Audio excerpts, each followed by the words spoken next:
আসসালামু আলাইকুম বন্ধুরা, কেমন আছেন সবাই? আশা করি অবশ্যই ভালো আছেন। তো বন্ধুরা, যখনই আমরা কোনো জায়গা জমি অথবা কোনো দেওয়ানি মামলা করি, তখন দেখবেন যে আদালতে আমরা যখন মামলা দায়ের করি সেটাকে বলে যে আমরা আর্জি দাখিল করলাম।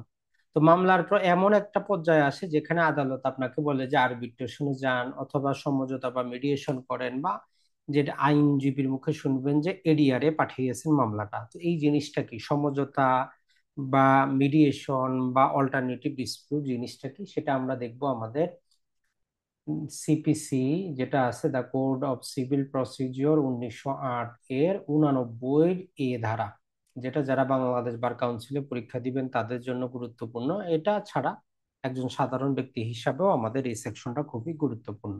তো এটা রিলেটেড আমরা আরো একটা ভিডিও নিয়ে আসবো, যেখানে আমরা হ্যান্ড নোটের মাধ্যমে দেখিয়ে দিব। তো আজকে আমরা বেয়ারেক থেকে দেখি, যাতে আমাদের মনে থাকে। তো দেখেন বন্ধুরা, অর্থঋণ আদালত ছাড়া, অর্থাৎ ব্যাংক যে মামলাগুলো দায়ের করে অর্থঋণ আদালত, সেই মামলা ছাড়া অন্যান্য দেওয়ানি মামলায় যখন একটা মামলা দায়ের হয় সেটাকে আমরা আরজি দাখিল বলি। তো আরজি দাখিলের পরে একটা নোটিশ জারি হয়, নোটিশ জারির পরে অপরপক্ষ কি করে, তার লিখিত জবাব দেওয়া অর্থাৎ রিটেন স্টেটমেন্ট দাখিল করে।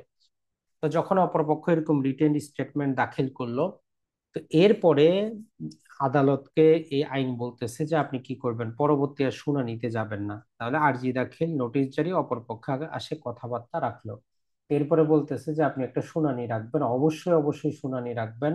হিয়ারিং কে আপনি অ্যাডজর্ন করবেন, মুলতবি করবেন।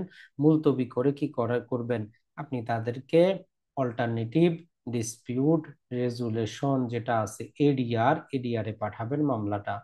এখন এই অল্টারনেটিভ ডিসপিউট রেজুলেশন কয় প্রকার হয়, যেটার মধ্যে মিডিয়েশন আছে, আরবিট্রেশন আছে, আবার কিছু মামলায় রিকনসিলিয়েশন আছে পারিবারিক মামলায়। তো যাই হোক, সরকারের জন্য লিগ্যাল এইড অফিসার নিয়োগ করে রেখেছে। এই লিগ্যাল এইড অফিসারের নিকট প্রেরণ করবেন, অথবা আদালত চাইলে নিজে থেকেও সমঝোতার সৃষ্টি করতে পারেন। এখন এই যে অল্টারনেটিভ ডিসপিউট রেজুলেশনে বাধ্যতামূলক প্রতিটা মামলাকে পাঠানো হয়। যদি দুই পক্ষ যদি এগ্রি হয় যে তারা সমঝোতা করবে, তাহলে পরবর্তী ধাপ দেওয়া আছে যে একজন মিডিয়েটর ঠিক করা হবে, অথবা ওই আদালতই মিডিয়েটর হিসাবে কাজ করতে পারে। যদি দুই পক্ষ এগ্রি করে যে ঠিক আছে আমরা মিডিয়েশনে যাব, তো মিডিয়েশনের ক্ষেত্রে কিছু শর্ত, যেটা হচ্ছে আপনি যে আইনজীবী নিযুক্ত করেছেন উনি মিডিয়েশনে যাইতে পারবেন না, তো উনি অন্য একজন আইনজীবীকে আপনার পক্ষে পাঠাবেন। পাশাপাশি সেখানে মিডিয়েটর হিসাবে প্রতিটা জেলা জজের একটা লিস্টে দেওয়া আছে, প্যানেল দেওয়া আছে, যেখানে অবসরপ্রাপ্ত বিচারকরা আছেন, অথবা অন্য কোনো ব্যক্তি যাকে আপনি উপযুক্ত মনে করেন মিডিয়েটরের জন্য, এরকম ব্যক্তি মিডিয়েটর হইতে পারে। এই জিনিসটা মনে রাখবেন।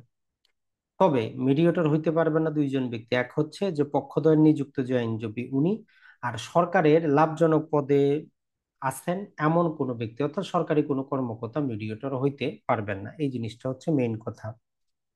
তো এখন যদি আমরা দেখি যে এক্ষেত্রে যিনি মিডিয়েটর হবেন তার জন্য কিছু ফি বিচারক নির্ধারণ করে দিবেন, আর আদালত যদি নিজে থেকে মিডিয়েশন করে, মিডিয়েটরের কোনো ফি লাগবে না। এই জিনিসটা মনে রাখবেন। তাহলে মূল জিনিস যেটা, এখন সময়সীমার ক্ষেত্রে যদি আসি, সেটা হচ্ছে যে যখনই এটা এডিআরে পাঠানো হইলো, অবশ্যই অবশ্যই 10 দিনের মধ্যে, তো যারাই বাংলাদেশ বার কাউন্সিলে পরীক্ষা দিবেন এই সময়টা গুরুত্বপূর্ণ, 10 দিনের মধ্যে অবশ্যই আদালতকে জানাতে হবে যে কাকে আপনাকে মিডিয়েটর বা মধ্যস্থতাকারী হিসাবে চুজ করলেন। যদি আপনারা কি করেন, এইরকম ফেল করেন, তাহলে আদালত পরবর্তী 7 দিনের মধ্যে ওই যে জেলা জজের যে লিস্টটা আছে সেখান থেকে যে কোনো একজন ব্যক্তিকে কি করবে, মিডিয়েটর হিসাবে নিযুক্ত করে দিবে। নিযুক্ত করে তাদেরকে 60 দিন সময় দিবে যে মিডিয়েশনের যাবতীয় কার্যক্রম করে রিপোর্ট দেওয়ার জন্য। যদি একান্তই সময় বেশি প্রয়োজন হয়, পরবর্তীতে আরো 30 দিন সময় বাড়িয়ে দিতে পারে। এখন যে জিনিসটা মনে রাখবেন, যে এই যে মিডিয়েশনে গেলেই যে আপনাকে সমঝোতা করতে হবে এমন না। মিডিয়েশনে আপনি অনেক কিছু ছাড় দিতে পারেন, উনিও ছাড় দিতে পারে, অনেক কথাবার্তা বলতে পারে, আপনাদের মধ্যে একটা সমঝোতা সম্পূর্ণটাও হইতে পারে অথবা আংশিকও হইতে পারে। যদি সম্পূর্ণ সমঝোতা হয় তাহলে একটা কনসেন্ট ডিক্রি হয়ে যাবে, আর যদি আংশিক সমঝোতা হয় তাহলে সমঝোতার জিনিসটা বাদ দিয়ে বাকি জিনিসগুলো আদালত কন্টিনিউ বা প্রসিড করবে। আর এই মিডিয়েশনের ক্ষেত্রে আপনি যে সমস্ত কথাবার্তা বলবেন, যে সমস্ত কিছু স্বীকার করবেন, যে সমস্ত সাক্ষী নিয়ে আসবেন, এই সমস্ত কথাবার্তা পরবর্তীতে কোনো আদালতে অ্যাজ এ এভিডেন্স হিসাবে গৃহীত হবে না। কারণ এই জন্য মিডিয়েশনটা রাখা হয়েছে, যাতে দুই পক্ষ নিজের খুশি মতো সমস্ত কিছু বলতে পারে। এখন যেটা বলতেছে যে মিডিয়েটর থাকবেন উনি মিডিয়েশনের যাবতীয় রিপোর্ট একটা তৈরি করবেন এগ্রিমেন্ট আকারে, চুক্তি আকারে তৈরি করে, সেখানে উভয় পক্ষের স্বাক্ষর থাকবে, অথবা আঙ্গুলের ছাপ থাকবে তাদের যেই পার্টি, তার যে আইনজীবী আছে তারও স্বাক্ষর থাকবে। এত সমস্ত কিছু থাকার পরে সেই রিপোর্টটা তখন ওই যে আদালত পাঠিয়েছিল তার কাছে পাঠিয়ে দেওয়া হবে গোপনে। তো আদালতের কাছে যখন আসবে, আদালত 7 দিনের মধ্যে কি করবেন, উইথিন 7 ডেজ এরকম একটা রিপোর্ট আসার পরে আমাদের যে দেওয়ানি কার্যবিধি আছে তার ওয়ার্ডার নাম্বার 23 অনুযায়ী উনি কি করবেন, এই যে কনসেন্ট ডিগ্রি বা সমঝোতার ডিগ্রি যেটা আছে সেটা জারি করে দিবেন। তাহলে যারাই বার কাউন্সিলে পরীক্ষা দিবেন এটার জন্য সময়সীমাটা গুরুত্বপূর্ণ। 10 দিনের মধ্যে মিডিয়েটর ঠিক করবেন, না হলে আদালত পরবর্তী 7 দিনে ঠিক করে দিবে। ঠিক করে 60 দিনের সময় দিবে, আরো বেশি সময় লাগলে 30 দিন এক্সট্রা দিয়ে দিবে। তো এরকম একটা মিডিয়েশনের রিপোর্ট তৈরি করে আদালতের কাছে পাঠানো হবে, যেটা আদালত পাওয়ার পর 7 দিনের মধ্যে উনি কনসেন্ট ডিক্রি দিয়ে দিবে। এই জিনিসটা হচ্ছে গুরুত্বপূর্ণ। আর আদালত যদি নিজে থেকে যদি মিডিয়েটর করে, আদালত ওই একই রকম ভাবে একটা কি করবে, রিপোর্ট তৈরি করে তার উপর ভিত্তি করে উনি ডিক্রিটা দিবেন যে কি হইলো, কোন পক্ষ কি হিসাবে পাচ্ছে। এরপরে যেটা বলতেছে যে এই মিডিয়েশনের কথাবার্তাগুলো প্রিভিলেজ হিসাবে থাকবে, কোনো পক্ষ কোনো আদালতে কোনোভাবে এটাকে অ্যাডমিশন হিসাবে নিতে পারবে না। আর আদালত যদি কি হয় নিজে থেকে যদি ফেল করে রিজলভ করার জন্য, তাহলে একই আদালত ওই একই বিচারক ওই মামলাটা আর শুনবে না। অন্য একজন কম্পিটেন্ট জুরিসডিকশনের যে বিচারক আছে তার কাছে মামলাটা পাঠিয়ে দিবেন।